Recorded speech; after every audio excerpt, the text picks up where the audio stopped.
Speaking of young kids, right? We seen on Instagram this man was getting his hair undone by his students. The teacher, right? Teacher. So how do we feel about our children engaging in things like that with their teachers? It seems harmless. I would have but took it back to the old days, got a switch. I'd have whooped my child's ass. Your child, the child or the teacher? The teacher's letting him do it. Yeah, both. Okay. First of all, why are you touching another person's hair? Braiding his hair. First, I thought it was Amon Shumpert at first. So I'm like, a little bit. And the only pass, I don't even want to give it a pass, if he's part of the community. Because now if he's a grown man, like if he likes women, right, that's bad business. But not even if he likes women, but some people's hair are their spot. Okay. What do you mean? In other words, sensual. Like women love when you rub through their hair. I swear to God, I do. I'm bald-headed, so I don't got you. Turn on. I don't need you. Don't fuck my and they all thought it was cool when she was doing it. Well, who was doing it? When the kid was doing it. Yeah, I mean, allegedly. Because it looks harmless. When you watched it, it was harmless. I don't believe it was sexual. Was it appropriate? No, it wasn't. However, I also saw a picture of the girls doing his nails at one point. Not that same day, but the girls were doing, doing his nails. Yeah, so he wanted the sisters, and they good then. So I don't know what his preference is. Either way, even if it happened, it shouldn't have been recorded and put on social media. I do believe you do have to meet children where they are at this point, especially COVID children. They're a little different when it comes to learning and things like that. Delayed. Again, backed up. Let's be real. Do I believe that it was appropriate? No, I don't.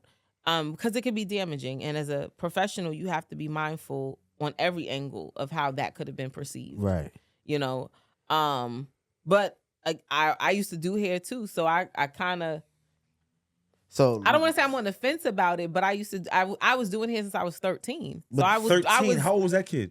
They were about the same age. I was 13, braiding the thugs in the hood their hair at 13. But I think as a teacher, especially a male teacher, I would not allow these little girls to play with me in that manner, like playing my hair or anything that is personal. Now what if he had fucking what's some lights or some? But what if he had lights, the whole class needed to be put out of Sprayed commission. Down. But what if it was a woman and it was girls taking out her braids? Nobody. I don't think nobody should do it. I'm going to speak from... That's fucking child labor laws. I'm going to speak from the parent aspect, but I'm also going to speak from as an educator. Okay. Working in a school. I thought it was totally inappropriate, not from a perverse sexual standpoint at all. I want to be very clear. I don't think there was any malice or any sexual or perverse intent from that teacher at all. So I do want to go on record. One, it's inappropriate because we need to be able to teach our children boundaries.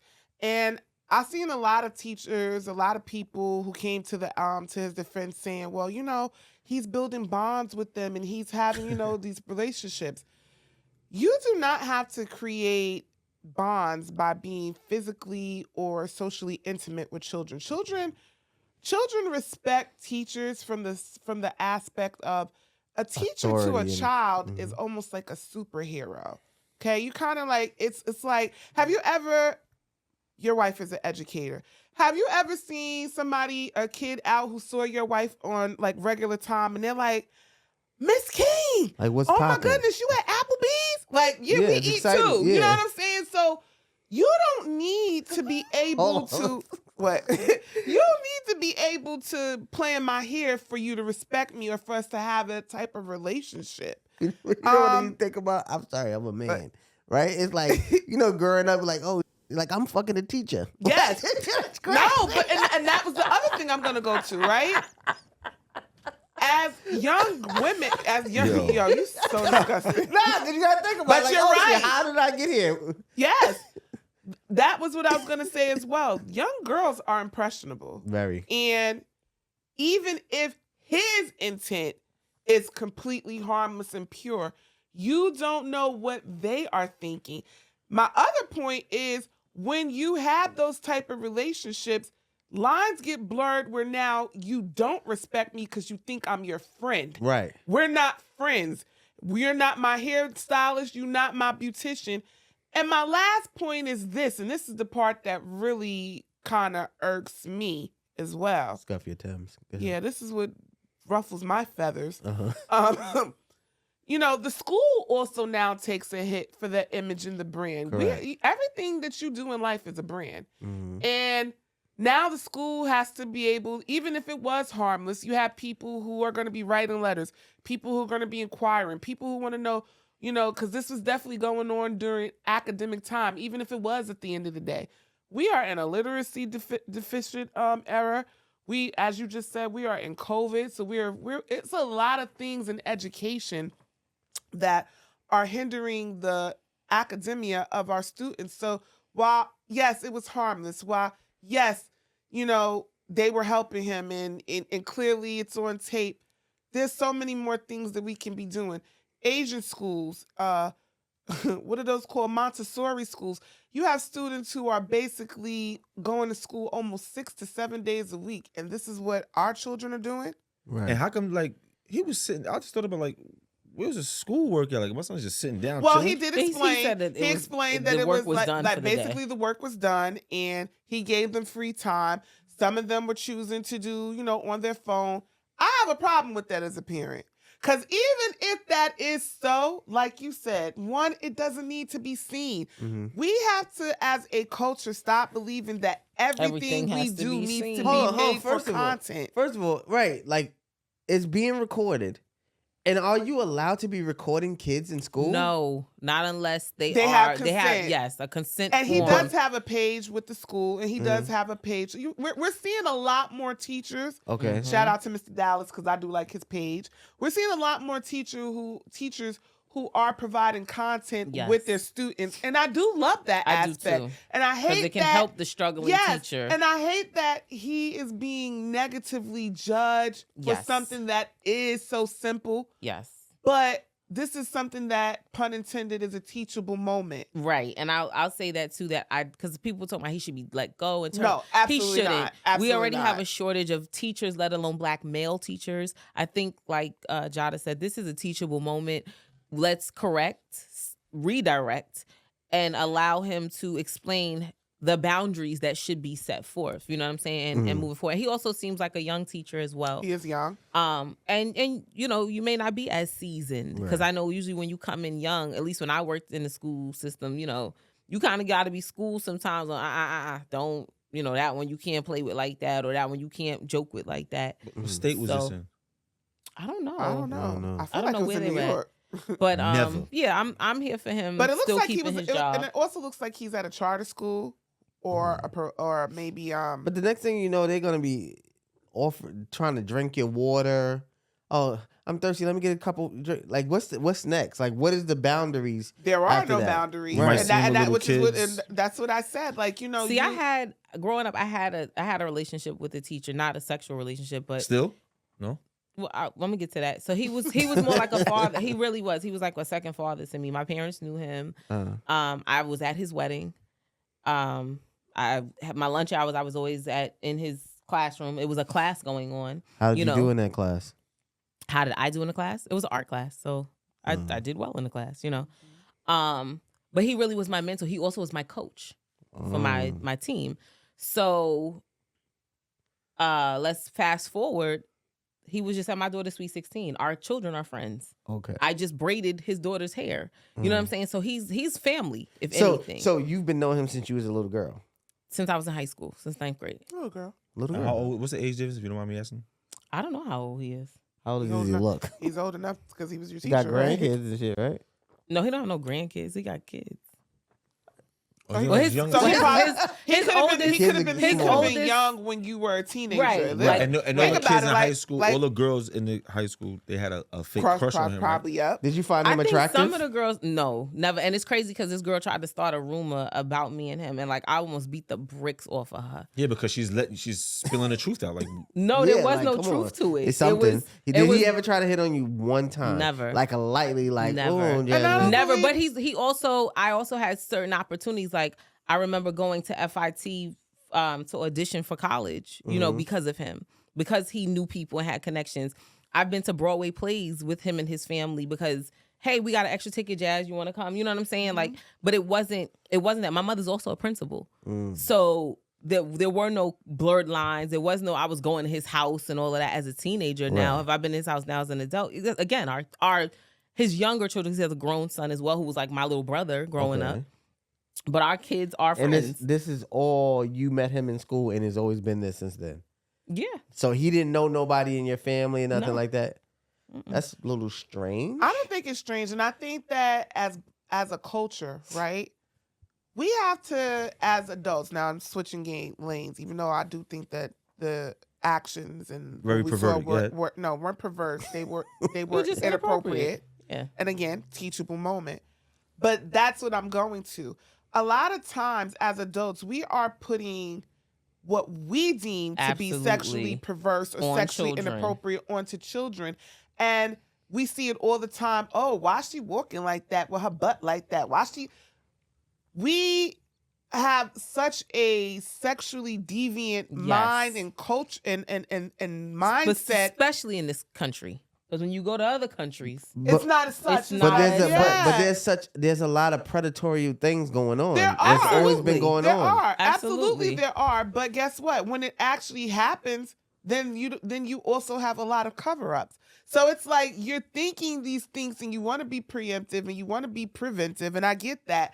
But sometimes we are projecting and putting those thoughts and feelings on something that isn't there.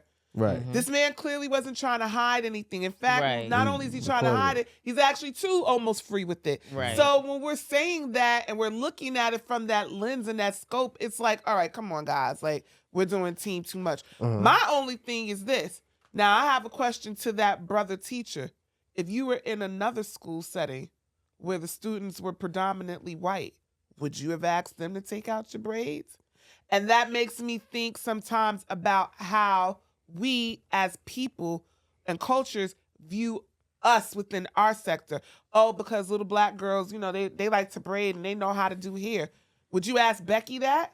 Because Becky with the good hair, her mother isn't worried about her doing braids. Her mother's worried about her becoming a lawyer or a literary or a Pulitzer Prize winner. And they're not worried about they're not worried about James being an athlete. They're more worried about him being a scholar.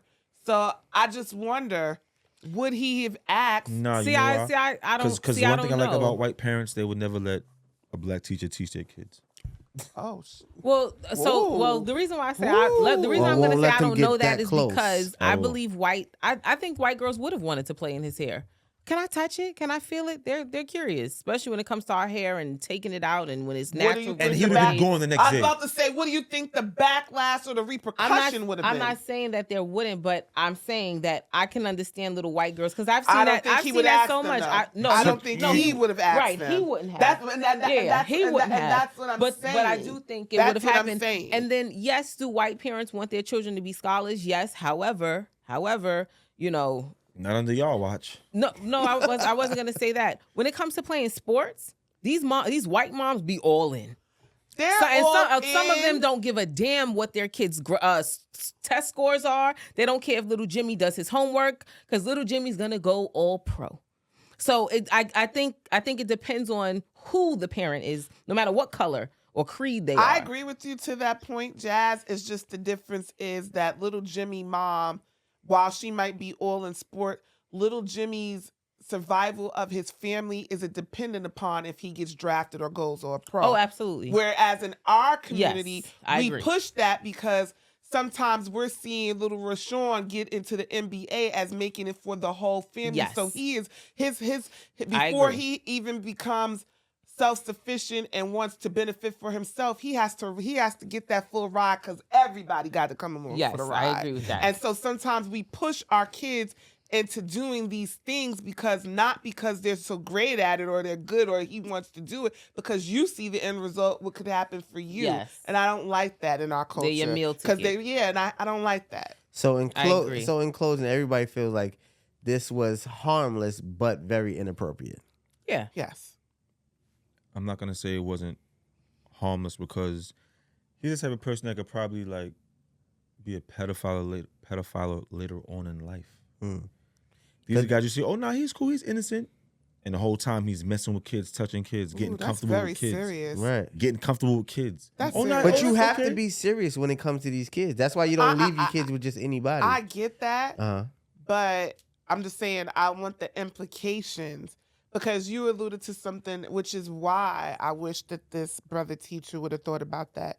Men in education, especially when it comes to the female student body, they already kind of have this misconception or this preconceived notion that they could have nefarious and sexual deviant thoughts when, like you said, and 9 times out of 10, all they're really there to do is to help these students grow and be the best that they can be.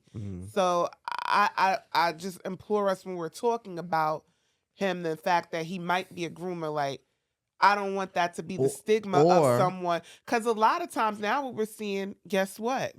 There's a lot of women. Women have been going underneath the radar for decades, but we are seeing an unprecedented high amount of women who are going after these young boys who are been predatory, and it goes underneath the radar because it's a woman.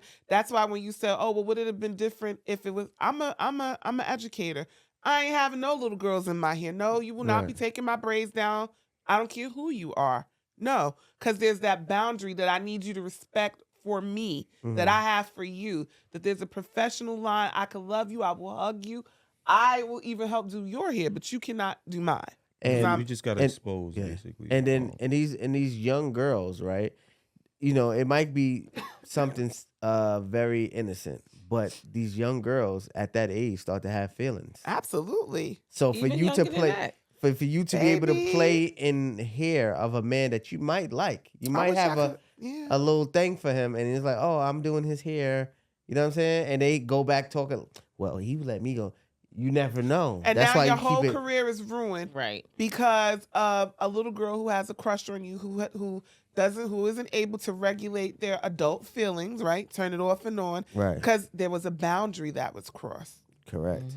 So, all right. So, boundaries, limitations. It's a stain on the, before you wrap it up. It's a stain on the community, and we got to expose. Black people don't have boundaries, and we don't have boundaries. What we're learning. Why is he not teaching? Why are you playing with my hair? It's a school. What are you doing? Right. How many black kids are failing class? We need structure. Well, you also got to remember when it comes to not having boundaries, at one point we've gotten away from expectations as a culture, and we remember at one point we had the whole YOLO phase of life where anything goes, we just living in the moment. And when you live in the moment, you don't think about boundaries. You don't think about repercussions. You don't think about how backlash and how things can happen. So I do think at this moment, you're right. We have to start thinking about stuff like that.